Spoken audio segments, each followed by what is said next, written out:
So tell me about your education.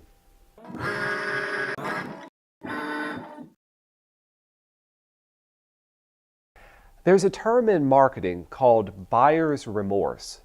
And buyer's remorse happens whenever you make a purchase, usually of a big ticket item like when you buy a new car or if you go to a fancy restaurant and you order a really nice steak dinner. As soon as you pay for this item and you've got it in hand, little questions start to creep in.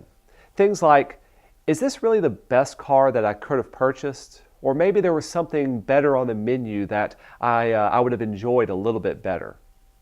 Well, a similar thing happens whenever you graduate. You're going to get a feeling of what I call graduate remorse. And graduate remorse happens as soon as you got your diploma in hand and you've finished up all of your classes and you've paid for college. You're going to start to think, man, is this it? Is there anything else that I should have learned? Could I have paid attention better in class? Am I really prepared for the job skills ahead? Now, the thing about graphic design is that you're in a really good industry to continue learning. And so if you ever feel like there's more to do and more to learn, the answer is yes. You're never going to stop learning as a graphic designer. You never should stop learning. I can tell you from my own personal experience that there's things that I learned in college that don't apply anymore. Trends change, software changes. There's things I didn't learn in college that I had to teach myself, and the same will be true for you. There's no way you can learn everything that's possible in the 4 years it took to get your degree. And so you always need to be a constant, perpetual student. And you need to learn to teach yourself. Well, the topic for this week talks about your education and how to continue it, and also how to give back to the community. Now, both of these topics go hand in hand because what they're really talking about is keeping your skills sharp. How do you stay on top of the newest trends? How do you learn the newest techniques and what's out there and what's coming down the pipe? Now, for this video, I specifically want to talk about continuing your education and how you can give back to your community. Now, when you graduate, you're going to be starting to network with a lot of different graphic designers, and you're going to realize that everybody has a broad spectrum of educational backgrounds. There's going to be successful graphic designers who are self-taught. You're going to find some people have a 2-year degree. You're going to have a 4-year bachelor's degree, and beyond that, you can go and get a master's degree. You can get a doctorate degree in certain areas. You can even go and get a separate degree in a whole other area just to give yourself more experience to bring to your clients and bring to your portfolio and your resume. So what's right for you? That is a difficult question to answer. But for this video, I specifically want to talk about ways that you can enhance your education, and I'll give you some of my own personal advice regarding continuing on to your master's degree or going on and getting another degree. First off, regarding the master's degree, I'm going to tell you the same way I would tell my own children. Getting a master's degree is not a top priority for being a graphic designer. When you go into a job interview, it's your portfolio that's really going to speak to you getting the job. However, if you do want to pursue the master's degree, there's really only 2 good reasons for doing so. First off, if you know you want to teach on a collegiate level, or you want to have that career path to fall back on, then you're going to need at least a 30-hour degree in order to apply for that job.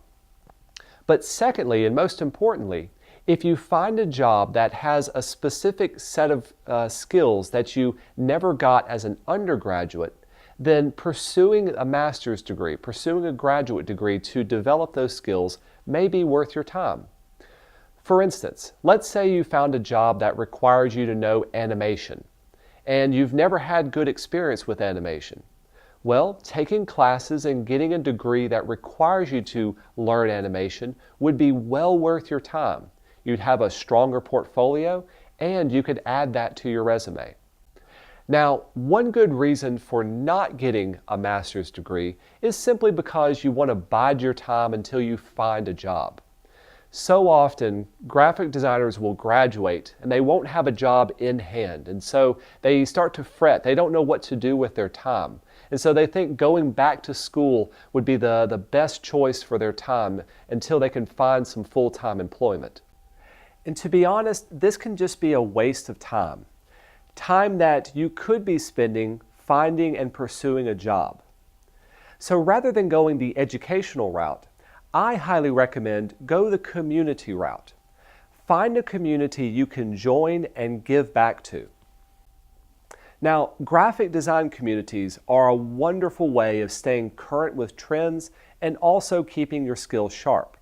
These could be professional organizations like AIGA and AdFed, and they have chapters all throughout the United States and even abroad. When you join these kind of communities, they have workshops, conferences, and meet and greets that allow you to network with other graphic designers, other marketers, other people who do the job that you want, and can give you a foot in the door to the kind of industry you want to work for.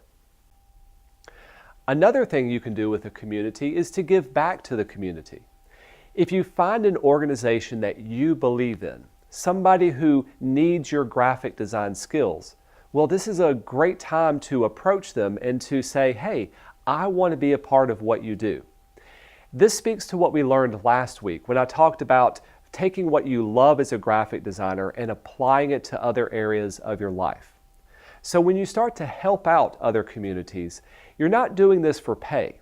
You're doing this because, first of all, you love doing it, but also it's a way of sharpening your skills and giving you a chance to do work without the strings attached of actually being hired to do it. Some great examples of communities and organizations who may need graphic designers to volunteer their time and talents could be church groups, animal shelters, homeless shelters. There's lots of children's organizations and youth groups like Boy Scouts and Girl Scouts. You can work for United Way or the American Red Cross. You can volunteer your time doing photography, doing marketing and branding, doing social media. Anything that lets you give back to your community for a good cause. Anything that lets you sharpen your skills for something you believe in. This is a wonderful way of developing your portfolio, but also developing you as a person. You get to learn valuable skills like working with teams, working with low budgets, working with people who have time constraints and who have network constraints. But above all, once you finish these jobs, you've got people you can add to your reference list, people who can speak highly of the work that you've done. So be thinking about this. How are you going to continue to further your education? How are you going to continue to better yourself? But more importantly, how are you going to continue to better your community?